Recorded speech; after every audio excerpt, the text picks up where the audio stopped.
Hey, Brad.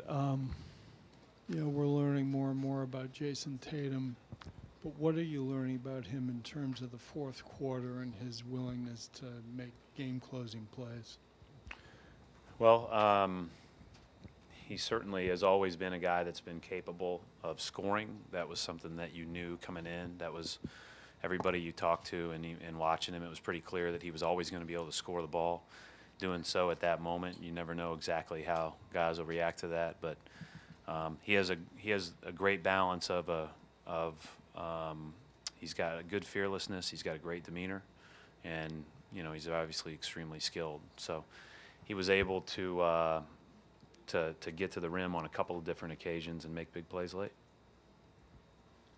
Brad, you probably could get asked about this a lot of nights, but can you talk about the clutch plays Kyrie made, the three and the drive at the end?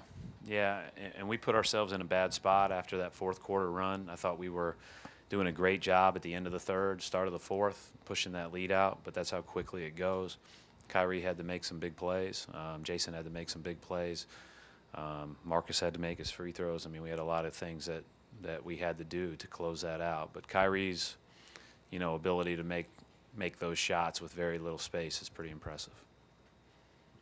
Brad, with the recent play of Marcus Morris, has that swayed you in one way in terms of what you're going to do with your starting five, or is it still sort of up in the air? It doesn't really, starting or when they play doesn't really matter. So he's still going to start when we feel like the matchup is right.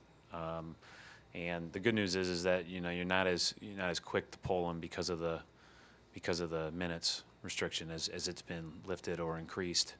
Having 25 to 30 is much different than 20 to 22 when you're trying to manage a four-quarter game. So, whether he starts, comes off the bench, that's only 6 minutes of the game. So it's more important that, we're able to put our best foot forward against every opponent. And I like the fact that we have some flexibility. I mean, there's some teams you just can't start big against, and some teams that it's hard to start small against. So it's good that everybody is able to play well through that.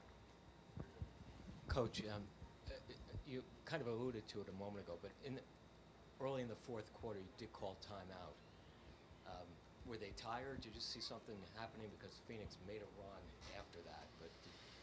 But no, I just thought we went through a few offensive possessions that were, we weren't moving it the way that we had been moving it. For the way that they were trying to pressure from the get-go, you could see it on the first possession. I mean, we didn't even get a shot off in the first possession. They were really into us. They were really pressuring the ball. For us to end the game with 32 assists and 9 turnovers is a real positive sign. But that 4-minute stretch in the fourth quarter, I thought we weren't quite as engaged in doing every little thing we could to find our best shot. And so, if you don't play good offense, it leads to points for them. And then when they hit a couple, feel good, it's hard. What are some of the traits that make Devin so difficult to cover? Well, I think he's really talented. He's got a beautiful touch. He can shoot it going right. He can shoot it going left. It wasn't just Devin scoring that was a problem. I mean, Tyson Chandler got behind us on a few occasions because of him, because we weren't either willing to help off of him on that side, or he had the ball off the pick and roll, and we had too many, or not too many. We had guys that were really committed to him, and so he put us in a tough spot.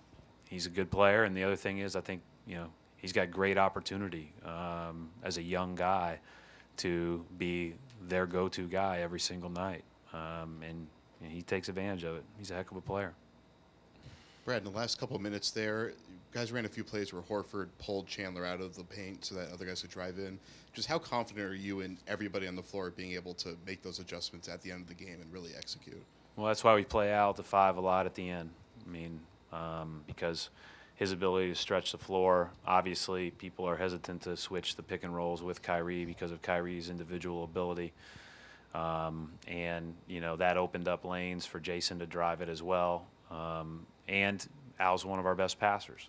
So you can play him at the high post or at the elbow at the top of the key, and he can facilitate offense. And so it's been a big part of what we try to do. Brad, you mentioned the defense earlier. Obviously, some tough parts of that game. Are you seems like there's been a little bit of slippage there in the last couple weeks. Are you concerned about that at all, or is it just kind of regression to the mean a little bit for you guys? I think it's clear. Abby just asked me, is the offense catching up with the defense? I said yes for 2 reasons. The offense is getting a little bit better, and the defense has not played as well. The good news is I think you have to be able to score the ball, and you have to get better scoring the ball for us from where we started the season. And we've shown ourselves capable on defense. Today was not one of our better defensive performances. You're going to have those. We'll see how we guard on Monday. But we've also played some really good stretches of defense in the last couple weeks. So I don't want to say it's necessarily regressing, but we certainly have had our moments where we haven't played as well.